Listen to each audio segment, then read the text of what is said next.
हाय, हम लोग इस वीडियो में पढ़ेंगे ब्लड सप्लाई ऑफ हार्ट के बारे में।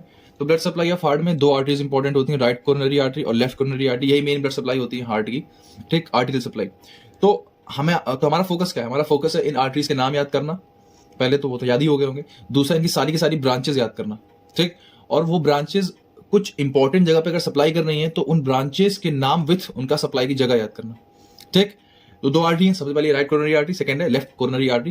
Let's start with right coronary artery.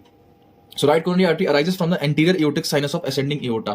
It arises from anterior aortic sinus of ascending aorta.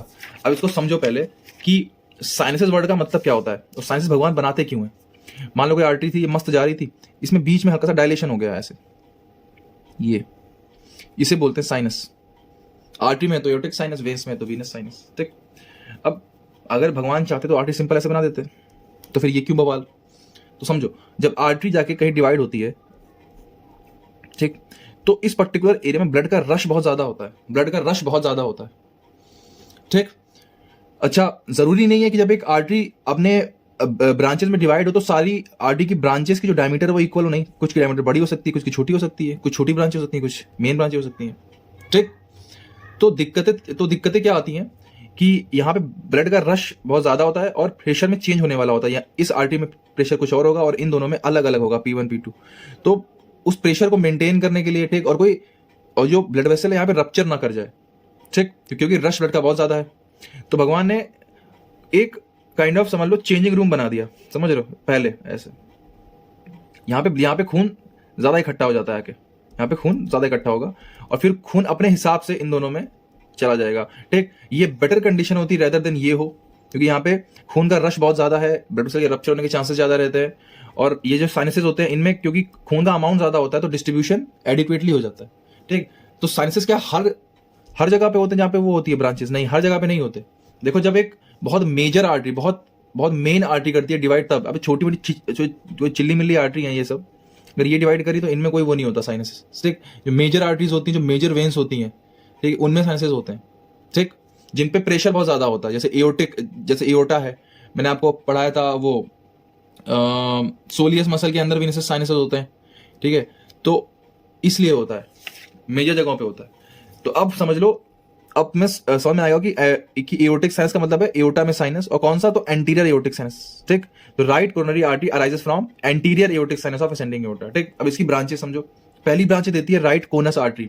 अब कोनस क्या होता है तो समझो, देखो, जो हार्ट होता है, ये मान लो हम लोग का हार्ट है, ठीक, ये मान लो राइट एट्रियम, ये राइट वेंट्रिकल, यहां से कहीं अराइज होता है पल्मोनरी ट्रंक, पीछे होता है लेफ्ट वेंट्रिकल, यहां से सॉरी यहां से पल्मोनरी ट्रंक मतलब राइट वेंट्रिकल से। जब राइट वेंट्रिकल से पल्मोनरी ट्रंक अराइज होता है तो एक कोन लाइक स्ट्रक्चर फॉर्म होता है। कोन लाइक मतलब एक हार्ट में तुम्हें कोन लाइक स्ट्रक्चर दिखेगा ऐसे। जैसे मान लो, चलो सिंपल समझो कि ये मान लो राइट एट्रियम है और ये मान लो राइट वेंट्रिकल है। तो जहां से पल्मोनरी ट्रंक अराइज होता है ऐसे करके, वहां पे कोन लाइक स्ट्रक्चर फॉर्म होता है। ये है मान लो राइट वेंट्रिकल, ये राइट एट्रियम, ठीक। तो जो कोन लाइक स्ट्रक्चर के ऊपर का एरिया होता है इसे बोलते हैं कोनस।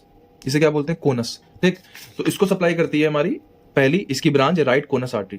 सेकंड है साइनोएट्रियल आर्टरी, भी बहुत इंपॉर्टेंट है। साइनोएट्रियल आर्टरी नाम से क्लियर है कि ये साइनोएट्रियल नोड को सप्लाई करेगी, लेकिन 40% केसेस में, 40% इंडिविजुअल्स में ये साइनोएट्रियल आर्टरी ब्रांच होती है लेफ्ट कोरोनरी आर्टरी की, और वो लेफ्ट कोरोनरी आर्टरी की ब्रांच होती है, बस इतना है, ठीक। तो अगर क्वेश्चन आ जाए कि साइनोएट्रियल नोड को कौन सप्लाई करता है, राइट कोरोनरी आर्टरी या लेफ्ट कोरोनरी आर्टरी, तो आपको वहां पे एक्सप्लेन करना पड़ेगा कि भैया 60% में तो राइट करती है लेकिन 40% में कौन करती है? लेफ्ट, ठीक। अब समझो, नेक्स्ट है कुछ एंटीरियर वेंट्रिकुलर ब्रांचेस देती है ये, ठीक। क्योंकि मतलब ये जो आर्टरी होती है ये एट्रियो वेंट्रिकुलर ग्रूव में रन करती है। मैंने आपको बताया था कि ये मान लो राइट एट्रियम है और ये मान लो राइट वेंट्रिकल है, तो ये जो ग्रूव है इसमें रन करती है। तो कुछ वेंट्रिकुलर ब्रांचेस देती है जो कि वेंट्रिकल की सर्फेस को सप्लाई करती है, सिंपल सी बात है, ठीक। और इन्हीं वेंट्रिकुलर ब्रांचेस में से जो इसकी टर्मिनल ब्रांच होती है, मतलब लास्ट ब्रांच होती है, उसे बोलते हैं मार्जिनल ब्रांच। ये रही, ये देखो, ये वाली ब्रांच है मार्जिनल ब्रांच, ये वाली, ठीक। ये लार्जेस्ट ब्रांच होती है, मतलब एंटीरियर वेंट्रिकुलर ब्रांचेस में से जो इसकी मार्जिनल ब्रांच होती है वो लार्जेस्ट होती है, ठीक। फिर अब आर्टरी यहां से जाती है हार्ट के पीछे जाती है, ठीक। पीछे जाते ही इसका नाम क्या पड़ गया? पोस्टीरियर वेंट्रिकुलर ब्रांचेस, क्योंकि अभी जाके जो पीछे वेंट्रिकल्स होंगे उनको सप्लाई करेगी, तो उसका नाम हो गया पोस्टीरियर वेंट्रिकुलर ब्रांचेस, ठीक। और पोस्टीरियर वेंट्रिकुलर ब्रांचेस जाके एनास्टोमोस करती हैं लाडा के साथ, वो भी हम लोग बाद में बात करेंगे, ठीक। खैर, जो इसकी लास्ट ब्रांच होती है वो होती है पोस्टीरियर इंटरवेंट्रिकुलर आर्टरी। ये देखें, ये जो पोस्टीरियर वेंट्रिकुलर आर्टरी थी उससे निकल रही है posterior interventricular artery.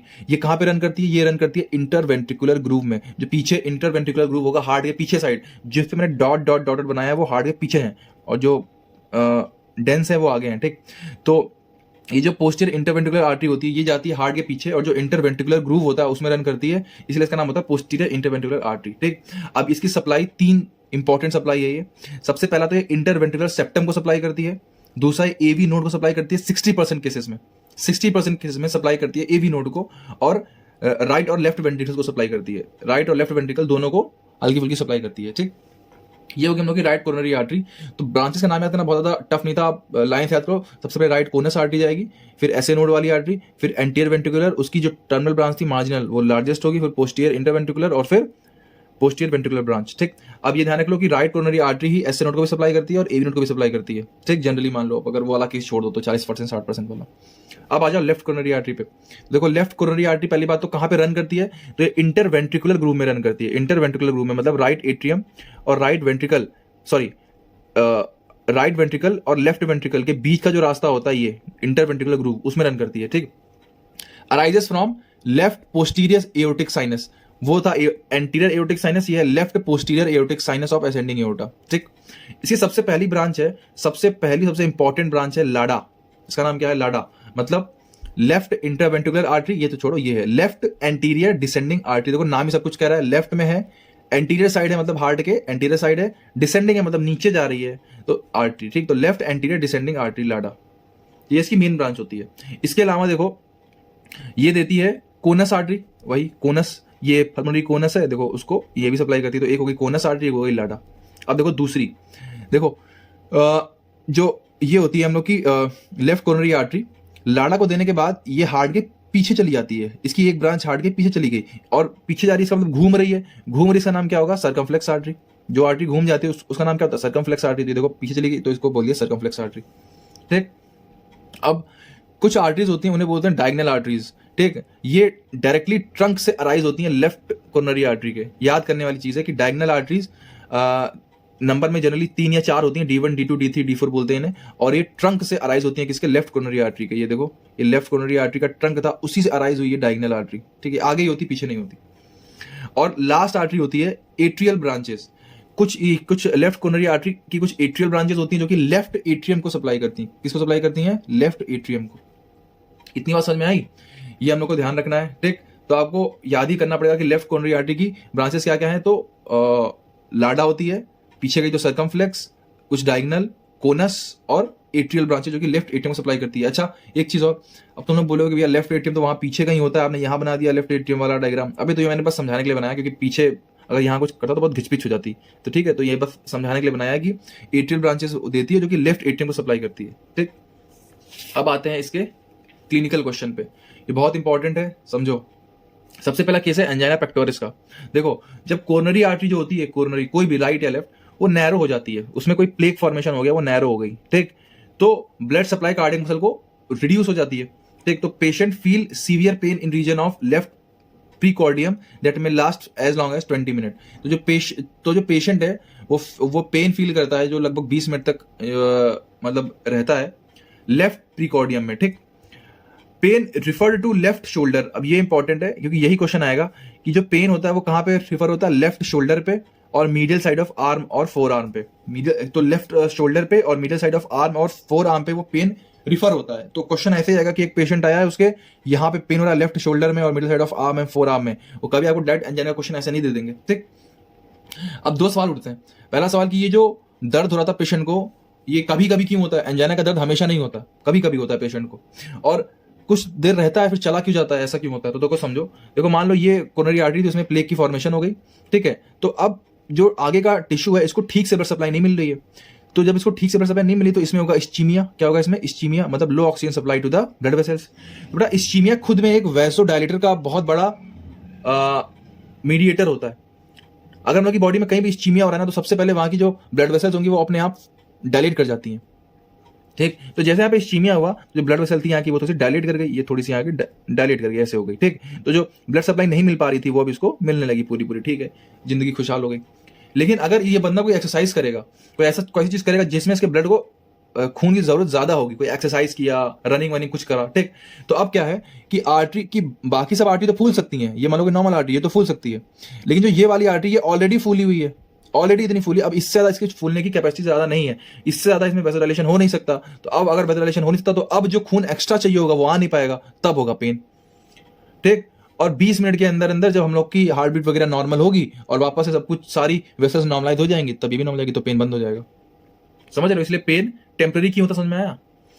Okay next, अब आते हैं मायोकार्डियल इन्फेक्शन पे, ठीक। तो ये ध्यान रखना कि एंजाइना में पेन तब होता है जब आदमी को एक्सरसाइज करता है, कोई एक्टिविटी करता है, ठीक, नॉर्मली नहीं होता। अब आ जाओ मायोकार्डियल इन्फेक्शन पे। तो इसमें क्या हो गया, इसमें कोरोनरी आर्टरी की कोई लार्जर ब्रांचेस जैसे कि लाडा वगैरह हो गई, ये सब ब्लॉक हो गई, ठीक, ब्लॉक हो गई। इसकी वजह से होगा मायोकार्डियल इस्चीमिया। ब्लॉक का मतलब कि अब उससे आगे ब्लड जा ही नहीं रहा है, ठीक। जब इस पहले तो होगा इस्चीमिया, मतलब लो ऑक्सीजन सप्लाई मिलेगी उसको, लो क्या बिल्कुल बंदी हो जाएगी। फिर जब इस्चीमिया हो रहा है, तुमने कुछ नहीं किया, तब होगा मायोकार्डियल नेक्रोसिस। नेक्रोसिस का मतलब होता है सेल डेथ, मतलब इसके आगे की जो सेल्स हैं वो मरना स्टार्ट कर देंगी, सेल डेथ होने लगेगी, ठीक। फिर पार्ट ऑफ हार्ट, और वो पार्ट ऑफ हार्ट जो कि सफर करता है एमआई से, मायोकार्डियल इन्फेक्शन से, वो फंक्शनिंग स्टॉप कर देता है, वो फंक्शनिंग बंद कर देता है, क्योंकि उसको खून ही नहीं मिल रहा है। अब सोचो अगर साइनोएट्रियल वाली ब्रांच अगर ब्लॉक हो गई तो एस्फेरिन नोड काम ही करना बंद कर देगा, उसको ब्लड सप्लाई ही नहीं मिल रही है, ठीक। और इसकी वजह से बहुत खतरनाक कंडीशन होती है, इसमें डेथ भी हो सकती है पेशेंट की, ठीक। अच्छा, इसमें क्लिनिकल फीचर्स क्या आते हैं, तो पेशेंट को सेंस ऑफ प्रेशर और सिंकिंग पेन होगा चेस्ट में, जो कि लगभग 30 मिनट तक लाई करेगा, ठीक। मतलब उसको वो बोलेगा कि लगता है कि दिल पे कुछ भार है, मतलब एक प्रेशर काइंड ऑफ होगा और एक सिंकिंग पेन होगा, ठीक, जो कि लगभग 30 मिनट तक लाई करेगा। और nausea, vomiting, sweating, shortness of breath और टैकीकार्डिया, ये सब फीचर आते हैं, ठीक।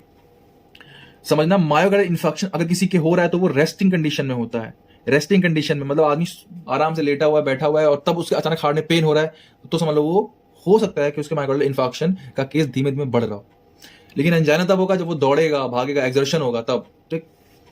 अब आ जाओ, एक इंपॉर्टेंट क्वेश्चन है कि site of coronary artery occlusion, कि मतलब जो प्लेग फॉर्मेशन के चांसेस होते हैं वो कहां कहां ज्यादा होते हैं। तो आप ये बस याद कर लो, सबसे ज्यादा चांस होते हैं लाडा में, यहां पे प्लेग बन जाए, फिर होते हैं राइट कोरोनरी आर्टरी में, और फिर होती है circumflex branch of left coronary artery, ठीक। सबसे ज्यादा लाडा में, फिर राइट कोरोनरी आर्टरी में, फिर circumflex branch of left coronary artery. अब आ जाओ, कोरोनरी एंजियोग्राफी क्या होता है। तो देखो ये एक रेडियोलॉजिकल प्रोसीजर है कोरोनरी आर्टरी को देखने का, ठीक। तो इसमें हम लोग क्या करते हैं, एक कॉन्ट्रास्ट डाई को इंजेक्ट कर देते हैं कोरोनरी आर्टरी में, कॉन्ट्रास्ट डाई को, ठीक। और फिर उसको हम लोग देखते हैं रेडियोलॉजिकल इन्वेस्टिगेशन के दौरान, तो हमें मालूम पड़ जाता है कि आर्टरी में ब्लॉकेज कहाँ है। हमें आर्टरी अब तक दिख नहीं रही थी, हमने उसमें कोई डाई इंजेक्ट कर दी, अब फॉर्म में दिखने लगी, तो उसमें कहाँ ब्लॉकेज होगा वो हम देख लेंगे, कोरोनरी एंजियोग्राफी। अब कोरोनरी बाईपास सर्जरी क्या होती है, तो समझो common in patient with unstable या सीवियर, देखो जिनमें एंजाइना जो है वो बहुत सीवियर हो गया, ठीक, मतलब समझ लो आर्टरी ब्लॉक होने वाली है, ठीक। तो हम लोग क्या करेंगे, तो हम लोग एक वेन लेते हैं, a segment of vein, generally कौन सी vein, great saphenous vein. Great saphenous vein क्यों लेते हैं, उसका रीजन क्या है, रीजन ये है एक तो वो इजीली डायसेक्टेबल होती है, और दूसरा उसकी डायमीटर इक्वल होती है लगभग कोरोनरी आर्टरी के, ठीक। तो अ सेगमेंट ऑफ वेन, या और कौन सी वेन, ग्रेट सिफेनस वेन, या फिर वो एक आर्टरी लेते हैं और उसको असेंडिंग एओर्टा से कनेक्ट करते हैं, असेंडिंग एओर्टा से, और फिर कनेक्ट करते हैं उस कोरोनरी आर्टरी से जिसमें प्लेग हुआ है, डिस्टल टू द ऑब्स्ट्रक्शन। समझो ये मान लो हम लोग का हार्ट है, ठीक, ये है हम लोग का एओर्टा, ये एओर्टा निकल रहा है, ठीक। और ये कोरोनरी आर्टरी जो थी कोई, उसमें यहां डैमेज हो गया, ठीक। तो हम लोग क्या करेंगे, एक वेन लिया भाई, ग्रेट सिफेनस वेन, ठीक, उसका एक पार्ट काटा, यहां से उसको जोड़ दिया इससे, ऐसे पल्मोनरी ट्रंक से, पल्मोनरी ट्रंक बोल रहा हूं यार, असेंडिंग एओर्टा से, असेंडिंग एओर्टा है ना, तो एओर्टा से, असेंडिंग एओर्टा से इसको जोड़ दिया मैंने किसमें, यहां पे, सीधे यहां पे, तो खून की सप्लाई यहां से आने लगेगी इसको, यहां से, ठीक। एक अल्टरनेट पाथवे बना दिया, इसीलिए इसको बोलते हैं कोरोनरी बाईपास सर्जरी। समझ आई बात, डिस्टल टू ऑब्स्ट्रक्शन करते हैं। लास्ट होता है कोरोनरी एंजियोप्लास्टी। इसमें क्या करता है कार्डियोलॉजिस्ट, मान लो ये उनके भैया प्लेग फॉर्मेशन है, बहुत प्लेग मतलब ज्यादा बढ़ गया है, ठीक। एक कैथेटर लेते हैं, कैथेटर वो इसके अंदर इंजेक्ट करते हैं, और इस कैथेटर के ऊपर होता है बलून, ऐसे एक बलून होता है, ठीक। फिर इस बलून को फुला देते हैं, जब इस बलून को फुलाते हैं तो ये जो कचरा था अंदर, ये दो पार्ट में स्प्लिट कर जाता है, ऐसे मतलब ये बलून पूरा फूल गया, ऐसे जो कचरा था स्प्लिट कर गया, आधा यहां दब गया, आधा यहां दब गया, रास्ता बन गया, ठीक। Cardiologist passed a small catheter with a small inflammable balloon attached to its tip into the obstructed coronary artery. As catheter reaches obstruction, the balloon is inflated. As a result, atherosclerotic plaque is flattened against the vessel wall, and vessel is stretched to the and vessel is stretch to increase the lumen और blood supply normal हो गई। ठीक है, तो ये हो गया हम लोग का ब्लड सप्लाई ऑफ हार्ट, बहुत इंपॉर्टेंट है। बस ब्रांचेस के नाम ही ध्यान रखना है और ये क्लिनिकल्स।